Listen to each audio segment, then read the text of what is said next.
GIT की smart class में आप सभी का स्वागत है। और अकाउंटिंग की इस क्लास में आज हम लोग सीखेंगे जर्नल एंट्री के बारे में। पिछली क्लास में मैंने आपको टाइप्स ऑफ अकाउंट के बारे में बताया था और प्लस इसकी गोल्डन रूल के बारे में बताया था। आज की क्लास में जो समझना है वो है आपका जर्नल एंट्री। देखिए, जर्नल एंट्री के बारे में यहाँ पे बताया जा रहा है, कह रहा है कि अकाउंटिंग सिस्टम में किसी भी ट्रांजेक्शन को एनालाइज करके सबसे पहले जर्नल बुक में रिकॉर्ड करते हैं। कह रहा है कि जिसे बुक्स ऑफ ओरिजिनल एंट्री भी कहते हैं। और जर्नल एक डे बुक की तरह होता है जहां ट्रांजेक्शन को डेली रिकॉर्ड किया जाता है। और जर्नल बुक में एंट्री दो प्रकार से की जाती है। देखिए, सबसे पहले यहाँ पे बताया जा रहा है, इसके पहले भी मैंने आपको जर्नल के बारे में बताया था। इसमें अकाउंटिंग साइकिल में, जो अकाउंटिंग का जो चक्र था उसमें मैंने आपको बताया था कि जैसे जर्नल का मतलब क्या होता है, रोजनामचा, यानी कि जो डेली वाइज हम जो रिकॉर्ड करते हैं। जैसे पर डे आप अपनी बिजनेस में क्या क्या ट्रांजेक्शन कर रहे हैं, उस ट्रांजेक्शन को रिकॉर्ड करने के लिए आपको जर्नल का हेल्प लेना होता है। उसमें डेट वाइज आपको क्या करना होता है, रिकॉर्ड करना होता है। और उसको हम जानते हैं बुक्स ऑफ ओरिजिनल एंट्री के नाम से। एक प्रकार की वो ऐसी बुक होती है जिसमें ओरिजिनल डेटा हम उसमें फीड करके रखते हैं। और यहाँ पे बताया जा रहा है कि अकाउंटिंग सिस्टम में किसी भी ट्रांजेक्शन को एनालाइज करके उसको सबसे पहले जर्नल बुक में रिकॉर्ड करते हैं, जिसे बुक्स ऑफ ओरिजिनल एंट्री भी कहते हैं। और जर्नल एक डे बुक की तरह होता है। डे बुक का मतलब जो रोजाना हम बुक तैयार करते हैं ना, जो रोजाना हम उसको डायरेक्ट लिखते हैं, सेम उसी के जैसा होता है। और कह रहा है कि जहां ट्रांजेक्शन को डेली रिकॉर्ड किया जाता है, एक दिन में आपने कितना ट्रांजेक्शन को रिकॉर्ड किया, एक दिन में आपने अपनी बिजनेस में कितना ट्रांजेक्शन आपने किया, उस डेली ट्रांजेक्शन को लिखने के लिए आपको जर्नल वाउचर का हेल्प लेना होता है। और यहाँ पे कह रहा है कि जर्नल बुक में एंट्री दो प्रकार से की जाती है। कितने प्रकार से? दो प्रकार से जर्नल वाउचर में एंट्री हम करते हैं जर्नल बुक में। एक आपका होता है सिंपल जर्नल एंट्री और एक आपका होता है कंपाउंड जर्नल एंट्री। अब दोनों में अंतर है। सिंपल जर्नल एंट्री क्या होता है और कंपाउंड जर्नल एंट्री क्या होता है?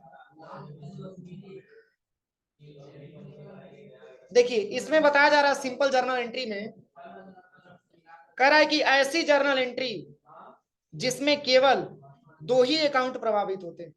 कितने अकाउंट? दो ही अकाउंट प्रभावित होते हैं। और कह रहा है कि सिंपल जर्नल एंट्री कहलाता है। और जर्नल बुक में सिंपल जर्नल एंट्री करने का फॉर्मेट निम्नलिखित होता है। इसमें मात्र दो ही अकाउंट प्रभावित होते हैं, एक डेबिट साइड वाला और दूसरा क्रेडिट साइड वाला। ये रूल है किसका? सिंपल जर्नल एंट्री का। और सिंपल जर्नल एंट्री जब भी आप सॉल्व करिएगा, यहाँ पे सबसे पहले एक डेटा दिया हुआ है, एक फॉर्मेट दिया हुआ है। इसी फॉर्मेट में हम क्या करते हैं, इसकी रिकॉर्ड करते हैं, इस ट्रांजेक्शन को हम कंप्लीट करते हैं सिंपल जर्नल एंट्री। तो सबसे पहले यहाँ पे डेट लिखा है, इसके बाद से पार्टिकुलर है, इसके बाद से एलएफ है, इसके बाद से डेबिट है और इसके बाद से क्रेडिट है। देखिए, डेट का मतलब अगर ट्रांजेक्शन आपको दिया गया होगा तो सिंपल सी बात है, उसका कुछ आपको डेट मिला होगा। जैसे कि एग्जांपल में नीचे बहुत सारा ट्रांजेक्शन भी दिया गया, तो ट्रांजेक्शन में जो डेट होगा, तो डेट का कॉलम हम डेट वाले में भरेंगे ले जाकर के। 1 अप्रैल 2016 लिखा हुआ है, तो 1 अप्रैल 2016 किसमें भरेंगे? डेट में भरेंगे।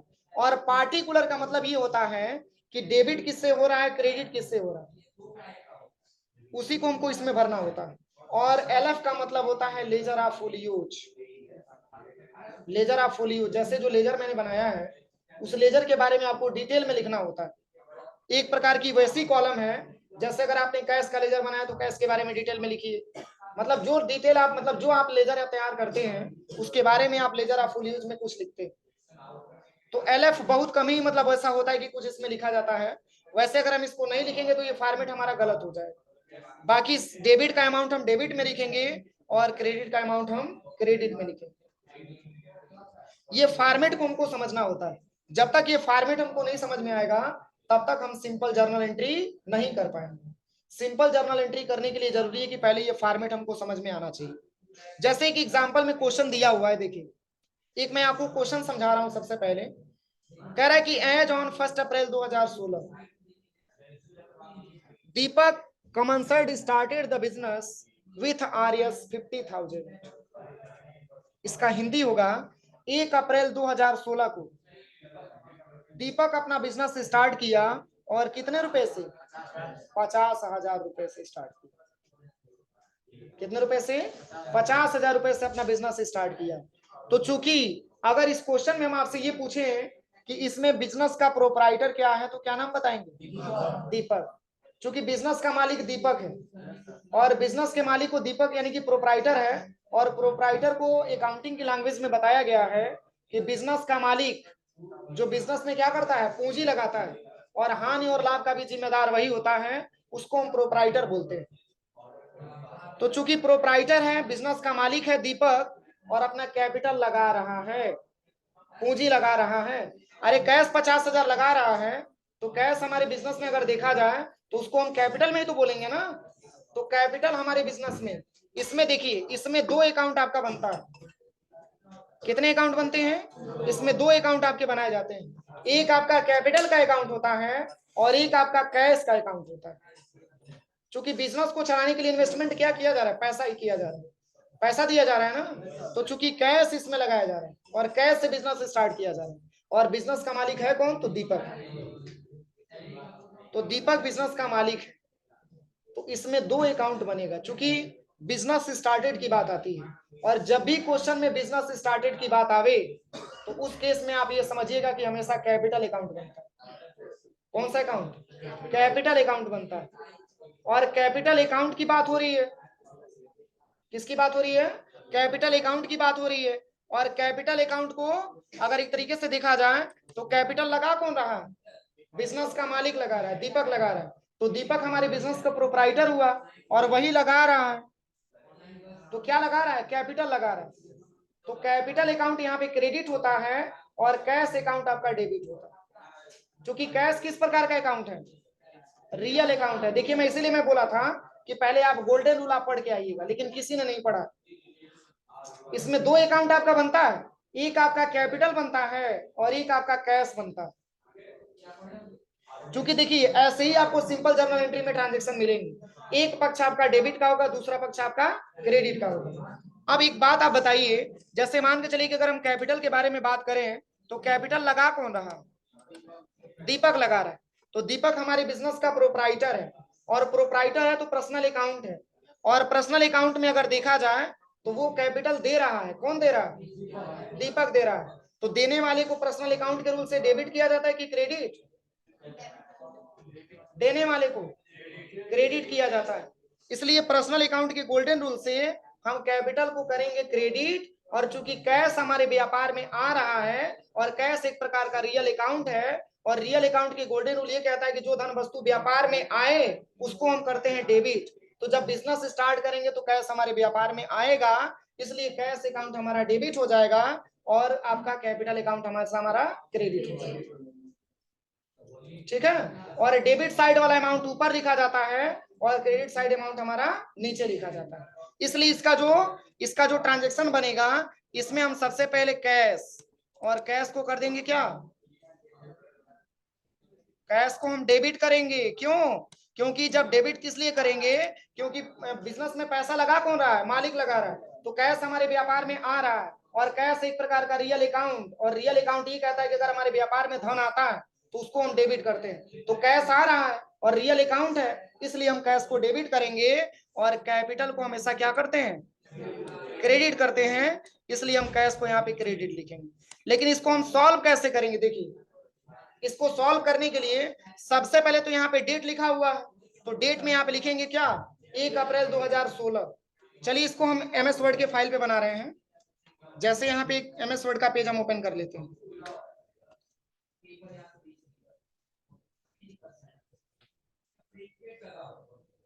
देखिए कैसे इसको हम बनाएंगे, इसके बारे में आप डिटेल समझिएगा। ठीक है। यहाँ पे सबसे पहले डेट क्या लिखा था? 1 अप्रैल 2016 लिखा था ना।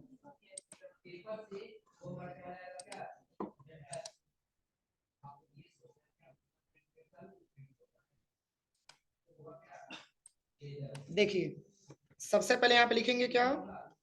यहाँ पे डेट हो जाएगा, इसके बाद से यहाँ पे क्या हो जाएगा? पार्टिकुलर हो जाएगा। इसके बाद से यहाँ पे एलएफ हो जाएगा। एलएफ का मतलब लेजर ऑफ फोलियोज। यहाँ पे डेबिट हो जाएगा, सॉरी एक एक्स्ट्रा है क्या? ठीक है, इसको हम डिलीट कर देते हैं, कोई दिक्कत नहीं।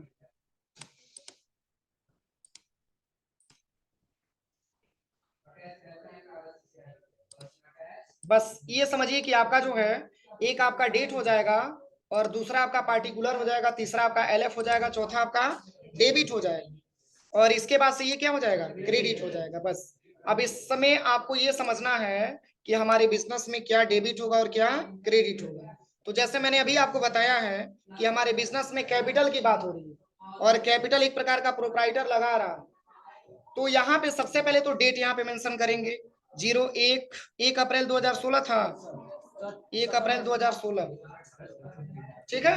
अब यहाँ पे देखिए पार्टिकुलर, तो पार्टिकुलर में मैंने अभी आपको बताया है कि डेबिट साइड वाला ऊपर रहता है और क्रेडिट साइड वाला नीचे रहता है। तो बिजनेस स्टार्टेड की बात हो रही है ना, तो बिजनेस स्टार्ट करेंगे तो उसमें कैपिटल लगाएंगे ही लगाएंगे, तो कैपिटल हमारा क्रेडिट हो जाएगा और कैश हमारा डेबिट हो जाएगा। सबसे पहले यहाँ पे टाइप करेंगे कैश अकाउंट, कैश अकाउंट क्या हो जाएगा, डेबिट, और कितने रुपए से, 50,000 है ना, तो डेबिट साइड में यहाँ पे 50,000 टाइप कर देंगे। फिर यहाँ पे देखिए, अब जैसे आप सोच रहे होंगे कि जिस तरीके से मैंने डेबिट को लिखा है उसी तरीके से हम क्रेडिट को भी लिखेंगे, नहीं, क्रेडिट को लिखने के बजाय आपको क्या करना होता है, स्पेस दे करके और यहीं पे आपको 2 लिख लेना होता है।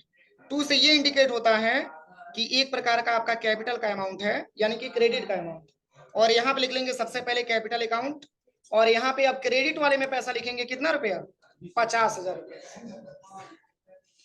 जितने रुपए से आपका डेबिट होगा उतना ही रुपए से आपका क्या हो जाएगा, क्रेडिट हो जाएगा। क्योंकि ड्यूअल एस्पेक्ट कॉन्सेप्ट में मैंने आपको बताया है कि किसी भी ट्रांजेक्शन को सॉल्व करने के लिए, और सिंपल जर्नल एंट्री में भी मैंने बताया है कि किसी भी ट्रांजेक्शन को सॉल्व करने के लिए मात्र 2 ही अकाउंट प्रभावित होते हैं, एक आपका डेबिट का अमाउंट, दूसरा आपका क्रेडिट का अमाउंट।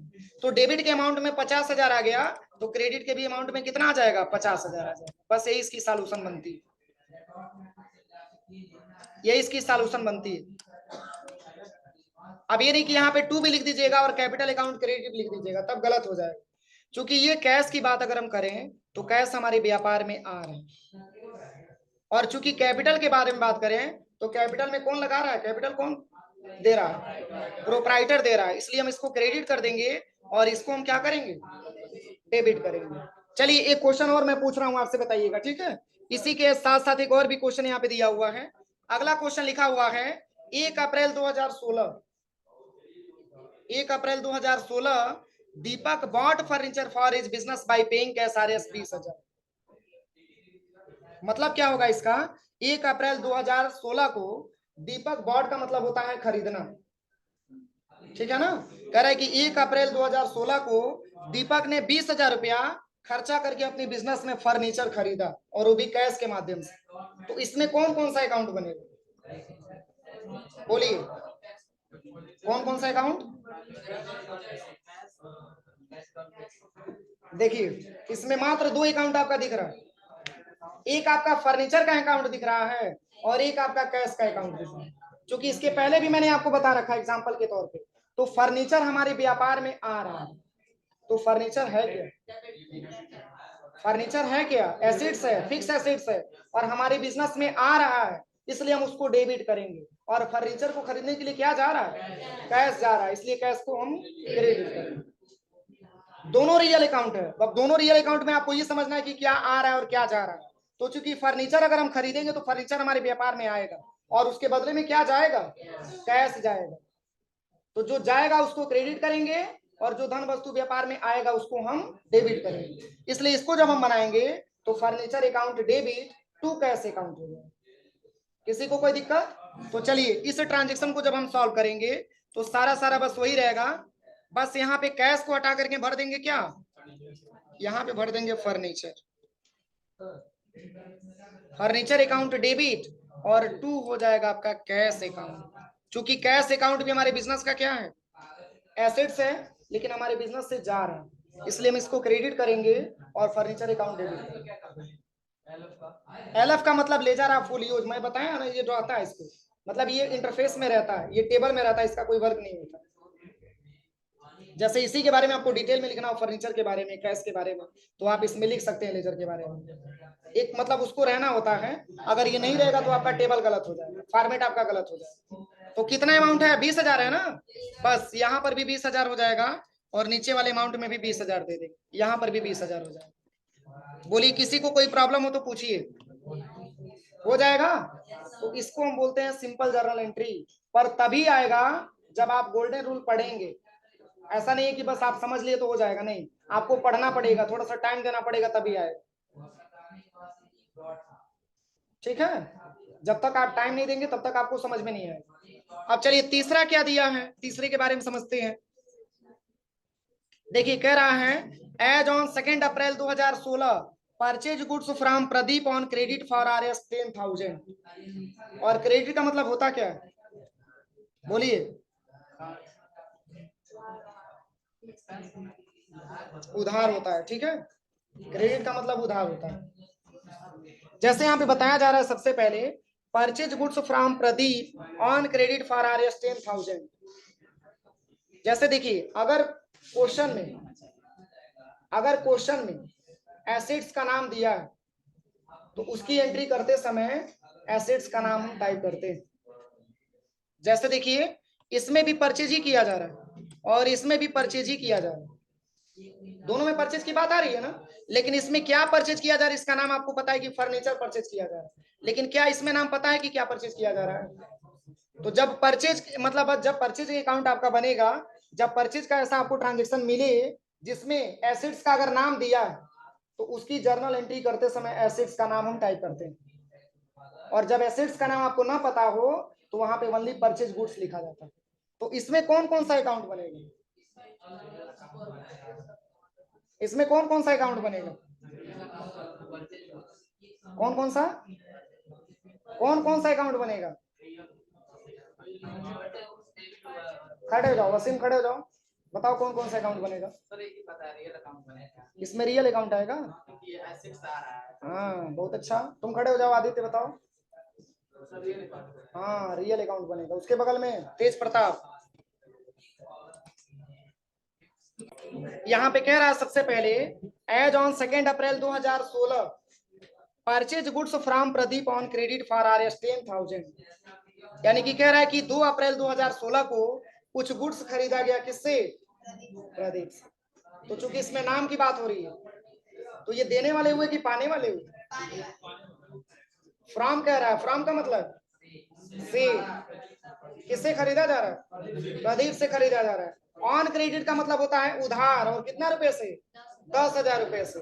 तो चूंकि प्रदीप नाम आ गया तो नाम से अगर हम देखें तो प्रदीप कौन सा अकाउंट होगा, पर्सनल अकाउंट होगा।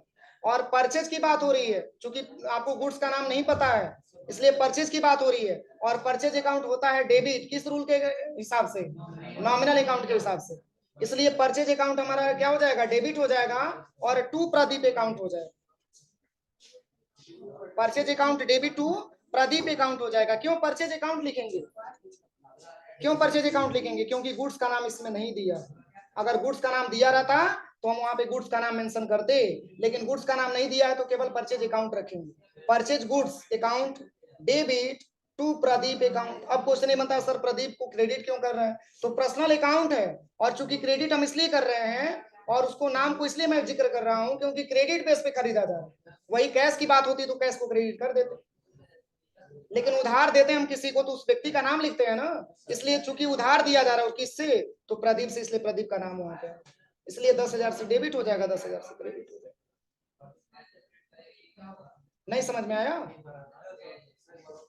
हाँ तो जब तक पढ़ोगे नहीं ना तब तक कोई मतलब नहीं है, फिर ऐसे ही पढ़ते रहो।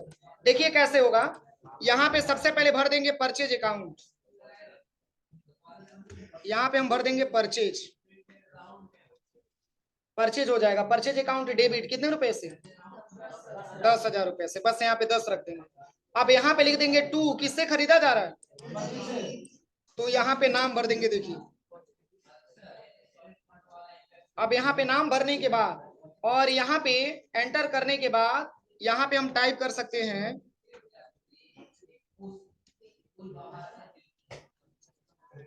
बिंग परचेज ऑन क्रेडिट, और किससे, प्रदीप। कोई दिक्कत, ये नरेशन में हम डाल सकते हैं समझने के लिए। अब यही हमारा बनेगा, बस यहाँ पर भी 10,000 हो जाएगा और नीचे वाले में भी 10,000 हो जाएगा। देखिए जितना से आपका डेबिट उतना ही से आपका क्रेडिट हो जाएगा। मैंने अभी बताया है कि जब परचेज करेंगे गुड्स का नाम पता रहेगा तो गुड्स का नाम लिखेंगे। अगर हम चाहते तो इस रूल के हिसाब से अगर हम देखते तो क्या दीपक अगर फर्नीचर खरीदा है तो क्या इसमें हम परचेज अकाउंट नहीं बना सकते थे? लेकिन परचेज अकाउंट मैंने क्यों नहीं बनाया? क्योंकि फर्नीचर दिया है, फर्नीचर आप टॉपिक में दिया ही है क्वेश्चन में, तो हम परचेज क्यों लिखेंगे? परचेज हम तब लिखेंगे जब गुड्स का नाम न पता हो। तो इसमें लिखा हुआ है परचेज गुड्स फ्रॉम प्रदीप। क्या गुड्स खरीदा है? लैपटॉप खरीदा है कि कंप्यूटर खरीदा है कि मॉनिटर खरीदा है कि सीपीयू, कुछ नाम दिया है, इसलिए हम यहाँ पे परचेज लिखेंगे। ठीक है ना? यहाँ पे हम क्या करेंगे? परचेज करेंगे। और चूंकि प्रदीप को क्रेडिट इसलिए करेंगे क्योंकि प्रदीप देने वाले हो गए, क्योंकि उधार हम ही से खरीदा जा रहा है, तो इसलिए देने वाले को क्रेडिट किया जाता है। किस रूल के हिसाब से? पर्सनल अकाउंट के हिसाब से। इसको पढ़ना पड़ेगा, पढ़ेंगे तभी आएगा, नहीं तो हवा हवाई में नहीं आ पाएगा। इसलिए थोड़ा सा घर पे जाकर के पुनः पढ़ के आइएगा, ठीक है? कुछ ट्रांजेक्शन बोलना